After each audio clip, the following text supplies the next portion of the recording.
मैं आलोक कनौजिया, आदर्श agriculture institute Geeta Nagar Kanpur से। बहुत से बच्चे कई बार मैसेज के द्वारा, कमेंट के द्वारा या कॉल करके ये पूछते रहते हैं कि यूपी कैडेट का पेपर कब होगा। हमने देखा कई बार वीडियो में सचिन साहब ने ये बताया कि पेपर की क्या स्थिति है। विश्वविद्यालय का बोर्ड जब बैठेगा तो फैसला करेगा कि आखिर किन तारीखों में पेपर कराए जाए और पेपर की डेट आगे और बढ़ेगी कि नहीं फॉर्म भरने की। इन सब बातों पर भी फैसला तभी होगा जब विश्वविद्यालय के अधिकारी लोग बैठ करके ये फैसला करेंगे। जैसे ही किसी भी तरीके की कोई सूचना विश्वविद्यालय से मिलेगी तो चैनल के माध्यम से ये सूचना आप लोगों तक पहुंचा दी जाएगी। बिल्कुल ये बात के लिए निश्चित रहे कि कोई ये जान नहीं पाएगा कि हाँ डेट निकल गई, परीक्षा की डेट आ गई। ये बात जो है आप लोगों तक चैनल के माध्यम से पहुंचाई जाएगी। आज हम बात करते हैं बॉटनी के कुछ प्रमुख आए हुए विभिन्न परीक्षाओं में, चाहे कैडेट में या बीएचयू में। जो बॉटनी के कुछ प्रमुख क्वेश्चन आए वो चैप्टर वाइज आज बात करेंगे। इनमें पहला चैप्टर हम लोग भारत भारती के अनुसार देखें तो बीज का है, और इस बीज के चैप्टर में एक प्रश्न है जो अच्छा है और कई बार पूछा गया कि बीज के सामर्थ्यता की जांच की जाती है। तो वायरलिटी टेस्ट ऑफ सीड जो है, बीज के सामर्थ्यता की जांच की जाती है टेट्राजोलियम टेस्ट के द्वारा। ये बीएचयू ने भी पूछा है और अन्य पेपर में भी आता रहता है कि टेट्राजोलियम टेस्ट द्वारा। इसके बाद में अगला क्वेश्चन देखते हैं। इसी चैप्टर का एक और क्वेश्चन देख लेते हैं। बीज में सामान्यतः नमी या फिर जल का प्रतिशत पूछा जाता है कि सामान्य तौर पर बीज में कितने प्रतिशत जल पाया जाता होगा। बीज में जल प्रतिशत तो दो अलग अलग तरीके से लिखा है जल प्रतिशत बीज का, कि बीज में कम से कम 4 से लेकर के 14% तक जो है नमी या फिर जल पाया जाता है। किसी किताब में 8 से लेकर के 14% तक लिखा है, लेकिन हम लोगों को ध्यान रखना होगा कि 4 से 14% वाला ही ज्यादा सही है। इसके बाद में बीज के बाद अगला जो चैप्टर आता है वो है जड़ का, और जड़ की तरफ से जो क्वेश्चन आया वो ये पूछा जाता है कि अमर बेल या इसी को कहते हैं कैशकुटा किस प्रकार की जड़ है। तो जिसमें चाहे अमर बेल हो या लोरेंथस हो या ओरोवेंकी हो या स्ट्राइका हो, इनकी जड़ों के ऑप्शन में आएगा। जो अमर बेल होता है ये पूर्ण तना परजीवी जड़ है, पूर्ण तना परजीवी जड़ है। इसके बाद हम लोग बात करते हैं तने के चैप्टर से। तीसरे नंबर पे चैप्टर आता है तने का, और तने का जो चैप्टर है इसमें से हमने बताया था कि एक चार्ट था जिसमें कि तनों के रूपांतरण पढ़ने होते थे, और तनों के रूपांतरण से क्वेश्चन है पर्णाध स्तंभ, या इसी को अंग्रेजी में कहते हैं फिल्लोक्लैड पाया जाता है किसमें।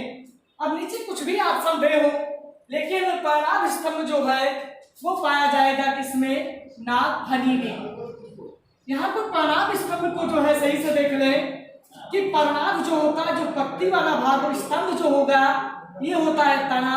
चूंकि तने के रूपांतरण में इसको पढ़ा जाता है तो तना कार्य करने लगता है पत्ती के जैसा। पर्णाध का मतलब क्या है, पत्ती के जैसा।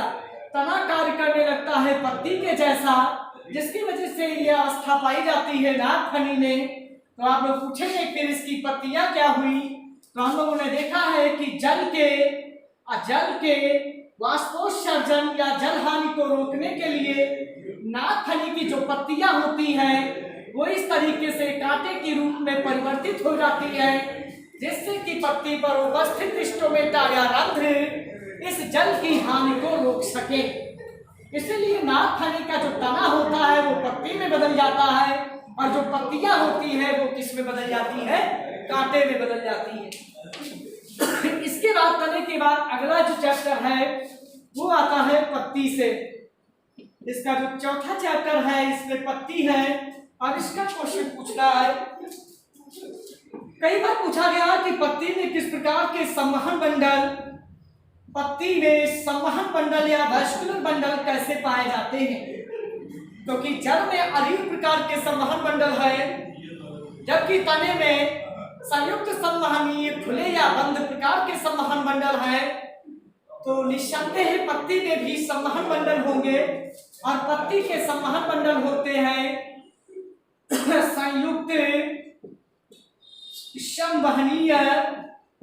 संयुक्त संवहनीय व बंद प्रकार के संवहन बंडल।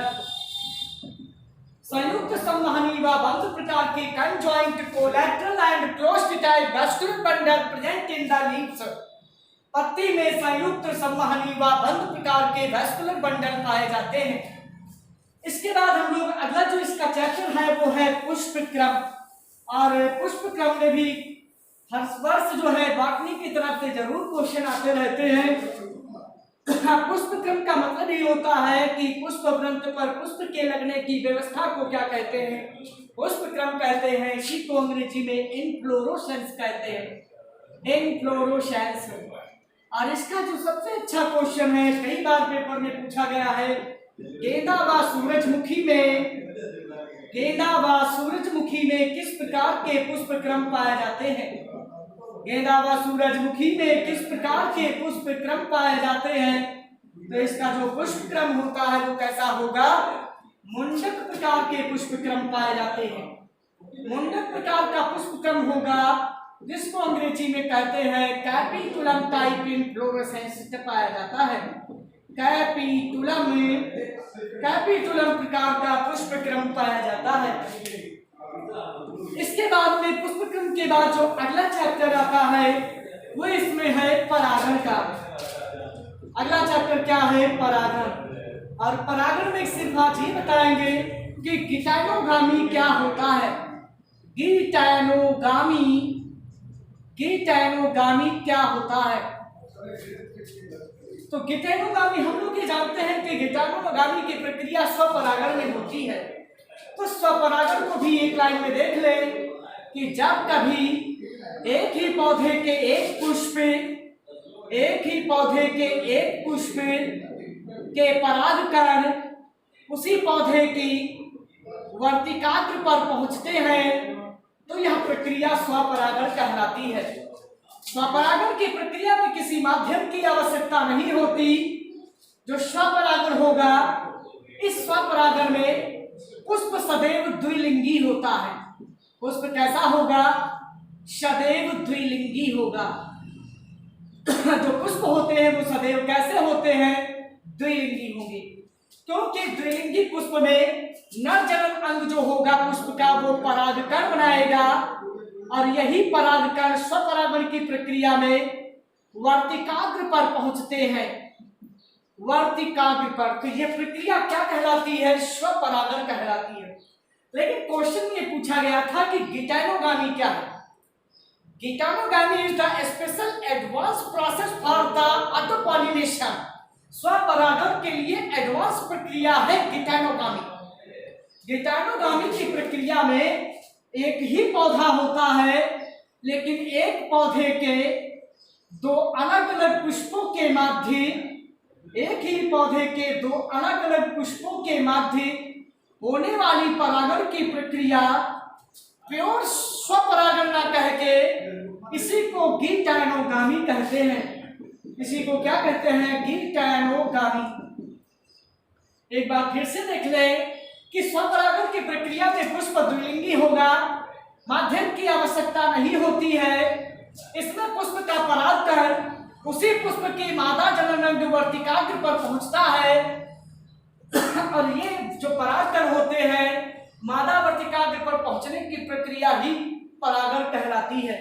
लेकिन गिटाइनोगामी की प्रक्रिया में एक ही पौधे के दो अलग अलग पुष्पों के मध्य, जिसमें एक में नर के परागकण है, दूसरे पर वर्तिकाग्र है, और इस पर पहुंचने की प्रक्रिया को, इन परागकणों का इस पर पहुंचने की प्रक्रिया क्या कहलाएगी, गिटाइनोगामी कहलाएगी। ये परागण की जो है ये चैप्टर से। इसके बाद में जो अगला चैप्टर आता है वो है निषेचन का। निषेचन में पूछा जाता है कि जो आवृत्तबीजी पादप होंगे अधिकांश, तो अधिकांश आवृत्तबीजी पादपों के बीजांड में कितनी कोशिकाएं व कितने केंद्रक पाए जाते हैं। निषेचन की प्रक्रिया बहुत ही आसान उसमें दिखा रहे हैं कि इस तरीके से घड़े के आकार की संरचना होती है और ये भाग है गायनोसियम का। किसका भाग है? गायनोसियम का।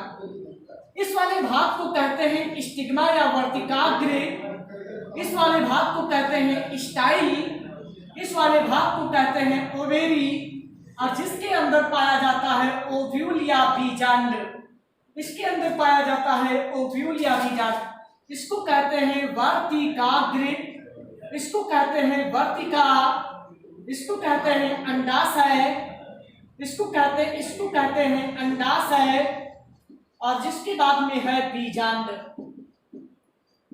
तो जायांग जो पुष्प का मादा जनन भाग है, इसके ये इतने भाग होते हैं जिसमें स्टिग्मा, स्टाइल, ओवेरी और ओव्यूल है। ये क्वेश्चन पूछा है कि आवृत्तबीजी पादप के बीजांड में, यानी कि यहाँ पर कितनी कोशिका व कितने केंद्रक होंगे। तो पहली, दूसरी, तीसरी, ये तीनों कोशिकाएं प्रतिध्रुवीय कोशिकाएं हैं, प्रतिध्रुवीय कोशिकाएं। इसके बाद में यहाँ पर बिल्कुल बीच में इसको, ये केंद्र में है इसलिए इसको कहते हैं केंद्रीय कोशिका या फिर ध्रुवीय कोशिका। इसके बाद में यहाँ पर एक होता है मदर सेल, या इसी को कहते हैं एग सेल, एग सेल, अथवा इसी को कहते हैं मदर सेल, और जिसके बाद किनारे दो होती हैं सहायक कोशिकाएं, जिसमें दो क्या होती हैं? सहायक कोशिकाएं। अब हम लोग बस इतना ही भाग होता है बीजांड में। अगर सही से देखें तो तीन कोशिकाएं ये है, एक कोशिका ये है और तीन कोशिकाएं हैं। तो कितनी कोशिकाएं हो गई? आवृत्तबीजी के पादपों के बीजांड में 7 कोशिका हो गई, 7 कोशिका हो गई। तो हर कोशिका में सामान्य तौर पर एक ही केंद्रक होता है, लेकिन केंद्रीय या ध्रुवीय कोशिका में केंद्रक की संख्या 2 है, इसीलिए 3 केंद्रक इसके, 3 केंद्रक इसके, 6 और 2 इसके, तो 8 हो गए। आवृत्तबीजी पादपों के बीजांड में 7 कोशिका व कितने केंद्रक होंगे? 8 केंद्रक पाए जाते हैं। इसके बाद में निषेचन के बाद जो अगला प्रश्न है वो है फल से, क्योंकि निषेचन की प्रक्रिया के उपरांत पुष्प के जो भाग होते हैं उनमें परिवर्तन होता है, स्टाइल, स्टिग्मा गिर जाते हैं, बीजांड बीज में बदल जाता है, अंडाशय फल में बदल जाता है। इसलिए अगला चैप्टर बनता है इसका क्या है? फल। और फल का जो क्वेश्चन आता है बहुत बार पेपर में पूछा गया कि आम का खाया जाने वाला भाग क्या है? आम का खाया जाने वाला भाग, खाया जाने वाला भाग क्या है? Edible part of the mango, खाया जाने वाला भाग। हम लोग अगर देखें तो फल में 3 परतें होती हैं, एक तो छिलका वाली परत, दूसरी गूदे वाली परत, सबसे अंदर वाली या तीसरी परत या गुठली वाली परत। इसमें जो छिलका अगर नहीं छिलका खाया गया, छिलका सहित खाया जाता तो इसको कहते हैं कि जो है इसकी बाह्य फल भित्ति खाई गई, या फिर एपिकार्प खाया गया, या फिर मीजोकार्प खाया गया, या फिर इंडोकार्प। तो हम लोग आम में क्या खाते हैं? कोई गुठली खाता है? नहीं। आम का छिलका खाता है? नहीं। क्या खाते हैं? गूदा वाला भाग खाते हैं। इसलिए आम का खाया जाने वाला भाग है मध्य फल भित्ति, मध्य फल भित्ति, और इसी को अंग्रेजी में कहते हैं मीजोकार्प, और इसी को अंग्रेजी में कहते हैं मीजोकार्प। इसके बाद में जो अगला क्वेश्चन आता है वो है कोशिका से, क्योंकि कोशिका जूलॉजी और बॉटनी दोनों में आती है। और कोशिका का अगला प्रश्न है, जो कोशिका से प्रश्न पूछा गया कि पॉलीटीन गुणसूत्र की खोज किसने की? पॉलीटीन गुणसूत्र कई बार पेपरों में पूछा गया, पॉलीटीन गुणसूत्र की खोज। तो पॉलीटीन जो गुणसूत्र था उसको खोजा था बालबियानी ने, बालबियानी ने। कहीं पर साथ में ये भी बता दें कि पॉलीटिन गुणसूत्र जो थे वो ड्रोसोफिला कीट की लाल ग्रंथि में खोजे गए थे। लाल ग्रंथि किसकी? ड्रोसोफिला की। ड्रोसोफिला एक कीट है जिसका जूलॉजिकल नेम होता है मेलनगास्टर करके, और इस ड्रोसोफिला के गुणसूत्र 2n बराबर 8 होते हैं और इसकी लाल ग्रंथि में पॉलीटिन गुणसूत्र खोजे गए। बाल बियानी के छल्ले पूछा जाता है किसमें पाए जाते हैं, तो बाल बियानी के छल्ले पॉलीटिन गुणसूत्र में पाए जाते हैं। इसके बाद में कोशिका के बाद अगला जो है वो है कोशिका विभाजन, और ये भी चैप्टर लगा है इसके बाद में कोशिका विभाजन। और कोशिका विभाजन से क्वेश्चन पूछा जाता है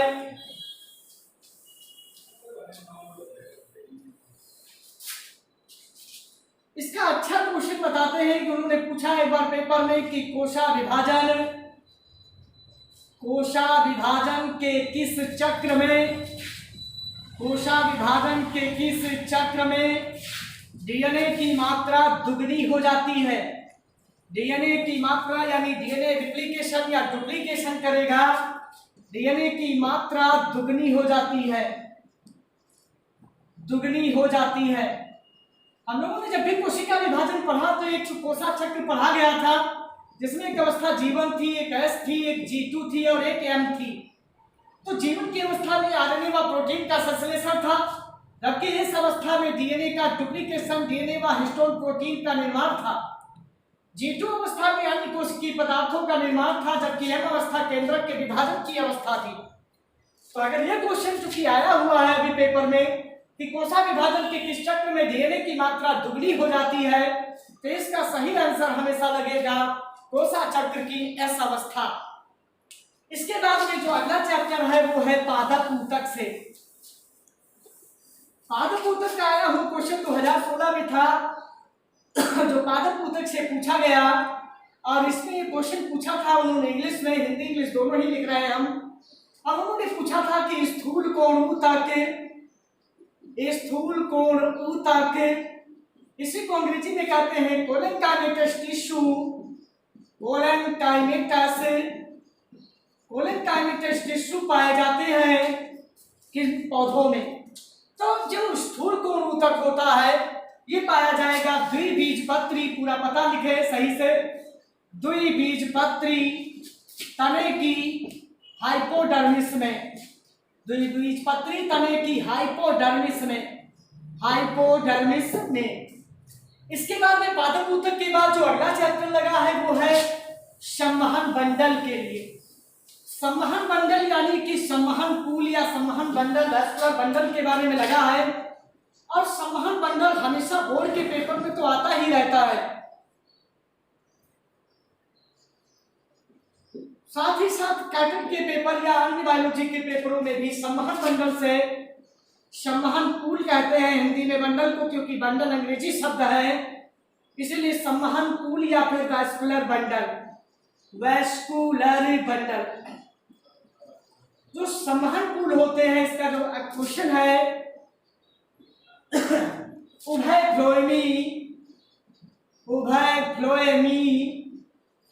उभयफ्लोएमी संवहन मंडल पाए जाते हैं, उभयफ्लोएमी संवहन मंडल पाए जाते हैं किसमें?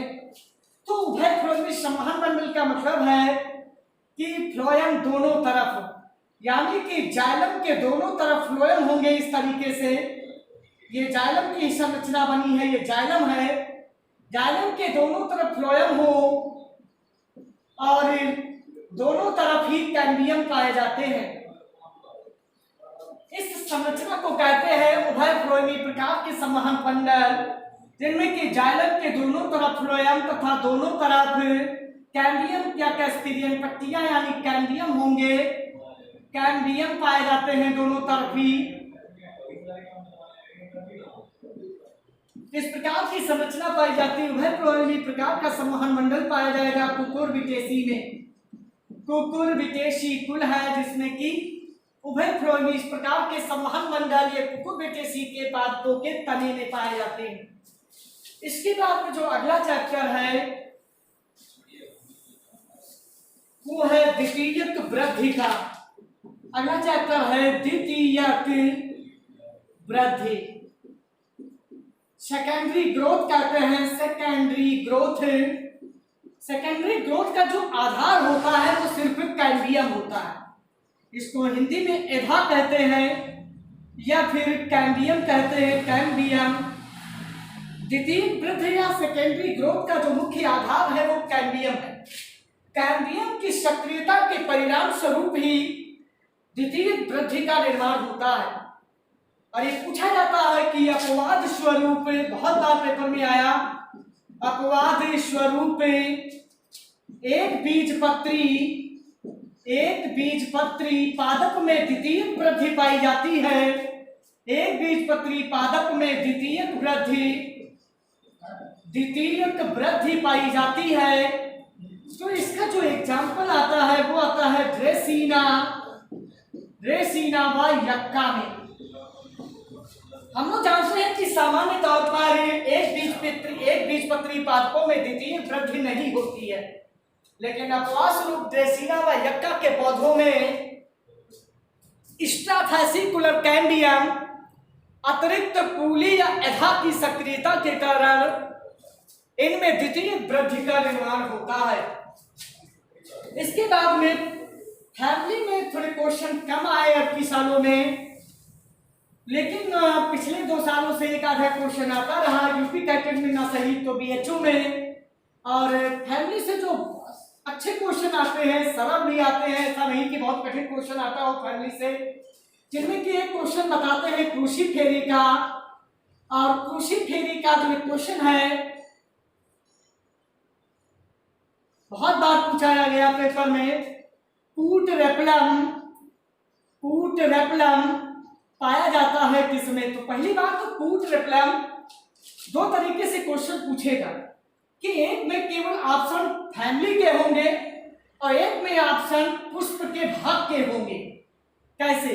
कूट रेपलम पाया जाता है, पहला ऑप्शन क्रूसी फेरी, दूसरा मालवेसी, तीसरा लेग्यूमिनेसी, चौथा सोलेनेसी। तो पता है कि कूट रेपलम क्रूसी फेरी में पाया जाता है। दूसरे ऑप्शन जब पुष्प से देगा तो पूछेगा कि कूट रेपलम पाया जाता है पुष्प के किस भाग में, यानी कि कैलिक्स में, करोला में, एंगोसियम में या गायनोसियम में। तो कूट रेपलम जो होता है वो किस में पाया जाता है? गायनोसियम में पाया जाता है। अगर पुष्प के भागों से पूछेगा तो गायनोसियम, अगर फूलों से पूछेगा तो ये प्रश्न को सरल कर देगा कि कूट रेपलम की अवस्था किस गायनोसियम, किस कुल में पाई जाती है, तो क्रूसी फेरी। इसके बाद फैमिली का एक और क्वेश्चन केवल पूछते हैं, और वो क्वेश्चन पूछा गया था बहुत बार फैमिली सोलेनेसी से पूछा जाता है। सोलेनेसी, और सोलेनेसी का ये क्वेश्चन है, कई बार पूछा गया। तिरछा बीजांड्यान्यास पाया जाता है। तिरछा बीजांड्यान्यास, बीजांड्यान्यास को कहते हैं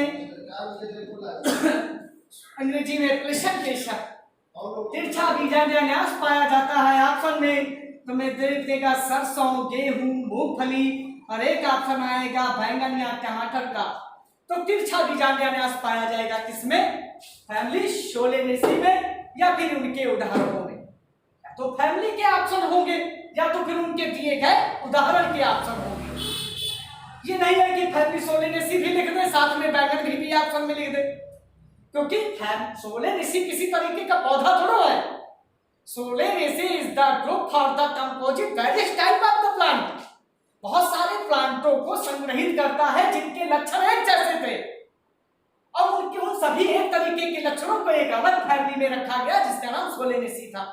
इसलिए ऑप्शन या तो फैमिली के ऑप्शन होंगे कि तिरछा बीजांड्यान्यास पाया जाता है क्रूसी फेरी में, मालवेसी में, सोलेनेसी में, लेग्यूमिनेसी में। लगा देंगे तिरछा बीजांड्यान्यास पाया जाता है सोलेनेसी में, या तो फिर सोलेनेसी का कोई एक एग्जाम्पल रख देंगे।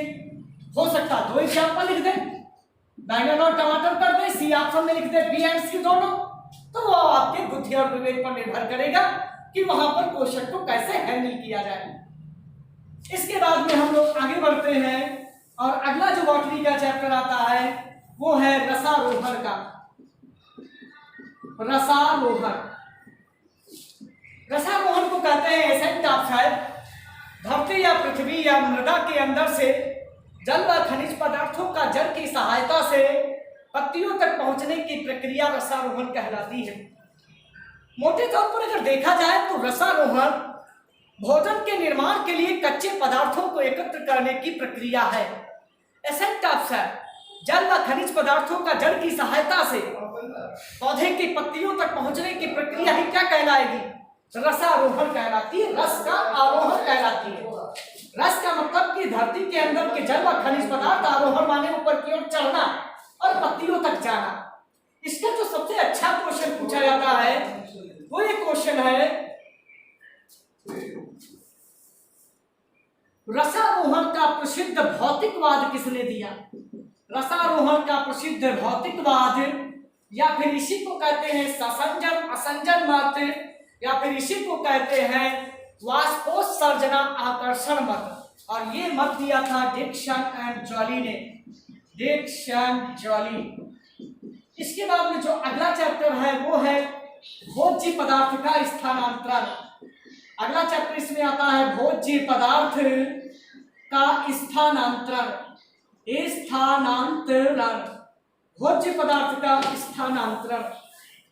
इसका जो सबसे अच्छा क्वेश्चन है वो बताते हैं कि जैसे इस तरीके का ये पौधा है और पौधे की पत्तियों में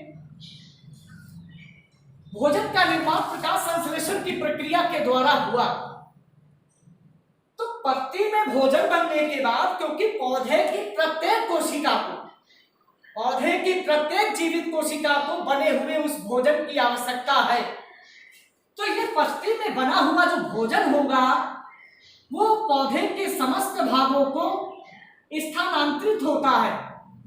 वो चाहे जड़ का भाग हो चाहे तने का भाग हो, सब कहीं जाएगा। भोजन का निर्माण जो था वो ग्लूकोज के रूप में हुआ, भोजन का स्टोर जो था वो स्टार्च के रूप में हुआ। क्यों? क्योंकि हम लोग पढ़ते हैं कि पादपों का संचित भोज्य पदार्थ क्या है, तो हम लोग लगाते हैं reserve food material of the plant starch. तो स्टार्च क्या है? पादपों का संचित भोज्य पदार्थ है। अब क्वेश्चन यहाँ पर अगला है कि जो भोजन का स्थानांतरण हो रहा है ये किस रूप में होता है? तो पादपों में भोज्य पदार्थ का स्थानांतरण, भोज्य पदार्थ का स्थानांतरण ध्यान रखेंगे, कंफ्यूज नहीं होंगे इन दोनों से, सुक्रोज के रूप में होता है। पादपों में भोज्य पदार्थ का स्थानांतरण किस रूप में होगा? सुक्रोज के रूप में होगा। इसके बाद में अगला जो क्वेश्चन, अगला चैप्टर है वो है खनिज पदार्थों का, यानी कि जो खनिज पदार्थ होंगे जिसमें कि हम लोगों ने पढ़ रखा था परासरण विसरण की प्रक्रिया, इस तरीके का भाग उसमें पढ़ा गया था। तो एक क्वेश्चन है परासरण का, तो परासरण के लिए क्वेश्चन लिख रहा हूं यहां पर। अंगूर को शर्करा के घोल में रखने पर, अंगूर को शर्करा के घोल में रखने पर अंगूर किशमिश में बदल जाते हैं। अंगूर किशमिश में बदल जाते हैं किस प्रक्रिया के द्वारा? किस प्रक्रिया, वो कौन सी प्रक्रिया होगी जिसके द्वारा अंगूर जो होते हैं इनको जब शर्करा के घोल में रखा जाता है तो ये किस में बदल जाते हैं? किशमिश में। ध्यान रखें कि अंगूर जब लिया गया, हरा ताजा अंगूर, तो इसके अंदर जल भारी मात्रा में था, लेकिन जल इतना गाढ़ा नहीं था कि शर्करा के घोल से ज्यादा गाढ़ा हो जाता, तो इसीलिए इसमें वाही परासरण हो गया, और वाही परासरण की प्रक्रिया के कारण अंगूर जो थे वो किशमिश में बदल गए। क्योंकि अगर इस तरीके से देखा जाए कि परासरण की परिभाषा में ये लिखा जाता है कि दो भिन्न सांद्रता के विलयनों को अर्धपारगम्य झिल्ली से गुजारा जाए तो विलायक के अणु सदैव कम सांद्रता से अधिक सांद्रता की ओर चले जाते हैं। विलायक के अणु कौन है? जल। कम सांद्रता किधर थी? अंगूर के अंदर। अधिक सांद्रता किधर थी? बाहर शर्करा के घोल में। इसलिए जल के अणु, अंगूर के जल के अणु उस अंगूर की कोशाभित्र को पार करके बाहर चले गए और वाही परासरण हो गया। अंगूर सिकुड़ गए क्योंकि अंगूर का जीव द्रव्य गाढ़ा हो गया, जल बाहर निकल गया और वो किशमिश में बदल गए। ये अंदर क्या था? अंदर होता है शर्करा का घोल, शर्करा घोल। इसमें जब अंगूर रखा गया, ये अंगूर है, अंगूर को रखा गया तो अंगूर के अंदर जो जल था वो बाहर ये ज्यादा गाढ़ा है। गाढ़े को वैसे सही वैज्ञानिक भाषा में अति पराशरी कहते हैं और जो कम गाढ़ा होता है उसको अल्प पराशरी कहते हैं। अंदर जो होता है, ये सामान्य भाषा में समझने के लिए, कि अंदर जो अंगूर के अंदर था वो कम गाढ़ा था। और पराशरण की परिभाषा में ये लिखा जाता है कि दो भिन्न सांद्रता, एक तो शर्करा का घोल हो गया, एक तो अंगूर के अंदर का हो गया, दो विलयन हो गए। दो भिन्न सांद्रता के विलयनों को जब अर्धपारिका झिल्ली से गुजारा गया तो विलायक के अणु यानी जल के अणु कम सांद्रता से अधिक सांद्रता की ओर चले गए। जब अंगूर के जल के अणु बाहर चले गए तो अंगूर का जीव द्रव्य सिकुड़ गया और अंगूर किसमें बदल गए? किशमिश में बदल गए। बाकी ये चैप्टर जब पढ़ाया जाएगा तो इसमें परासरण, विसरण जैसी जो भी भौतिक क्रियाएं होती होंगी उन सबको जो है उसमें कराया जाएगा। इसके बाद में अगला चैप्टर और आज का इसमें अंतिम चैप्टर है कि प्रकाश संश्लेषण। प्रकाश संश्लेषण इस पृथ्वी की महानतम रिएक्शनों में गिना जाता है। प्रकाश संश्लेषण, प्रकाश का संश्लेषण हो गया, शब्द देखें क्या है? प्रकाश का संश्लेषण किसमें हो गया? भोजन में हो गया। यही तो रॉबर्ट बेन ने भी उसमें लिखा था कि प्रकाश संश्लेषण वह प्रक्रिया होती है जिसमें प्रकाशित ऊर्जा रासायनिक ऊर्जा में बदल जाती है। तो जो प्रकाश की सहायता से भोजन का निर्माण हो रहा है यही तो प्रकाश संश्लेषण है। इसीलिए इसको कहते हैं फोटोसिंथेसिस। चाहे जिसे इसको समझ ले, फोटो माने लाइट या प्रकाश होता है, सिंथेसिस माने बनना होता है या संश्लेषण होता है। यानी कि प्रकाश ऊर्जा की सहायता से प्रकाश ऊर्जा रासायनिक ऊर्जा में अगर बदल जाए तो भोजन का निर्माण हो जाता है। यहां से एक प्रश्न और, कई बार बहुत बड़ा चैप्टर है इसका, और इसका जो अच्छा और सरल क्वेश्चन है वो मैं बता रहा हूं कि प्रकाश संश्लेषण की प्रक्रिया में मॉल की आधिपत्य का प्रयोग पूछा जाता है कई बार। मॉल की आधिपत्य का प्रयोग, मॉल की आधिपत्य का प्रयोग, मॉल की आधिपत्य का प्रयोग किया जाता है। इसमें उन्होंने क्या किया कि एक पौधा लिया और इस पौधे को, इसकी एक पत्ती का भाग निकाला और इस पत्ती को जब तक ये पौधे में लगी रही, इसको आधे भाग से एक पेपर के द्वारा जो है अपारदर्शी पेपर था उसके द्वारा इसको कवर कर दिया गया। यानी जो प्रकाश था, जो सूर्य का प्रकाश था वो इस पत्ती के इस भाग पर नहीं आता था, लेकिन पत्ती के इन भागों पर यह प्रकाश आ रहा था। तो मॉल ने अपनी आधिपत्य के प्रयोग के द्वारा यह सिद्ध किया कि प्रकाश संश्लेषण की प्रक्रिया में गैसीय विनिमय व प्रकाश दोनों ही अत्यंत आवश्यक कारक होंगे, क्योंकि जितना ये भाग ब्लॉक कर दिया गया इस भाग पर गैसीय विनिमय भी नहीं हो पा रहा था, जिसकी वजह से वायुमंडल की CO2 इसके अंदर प्रवेश नहीं कर पाती थी। इसीलिए पत्ती के ब्लॉक वाले भाग में भोजन का निर्माण नहीं होता है, लेकिन पत्ती का जितना भाग खुला रह जाता है ये भोजन का निर्माण करता है। और मॉल की आधिपत्य का प्रयोग ये सिद्ध करती है कि CO2 is very necessary for the photosynthesis, यानी कि CO2 जो है वो प्रकाश संश्लेषण के लिए एक आवश्यक कारक है। तो इस प्रकार से बॉटनी के आए हुए कुछ प्रमुख क्वेश्चनों पर बात हुई। इसके बाद में अगला सेट फिर आएगा इसी तरीके के आए हुए प्रश्नों के लिए। आज के लिए इतना ही, धन्यवाद।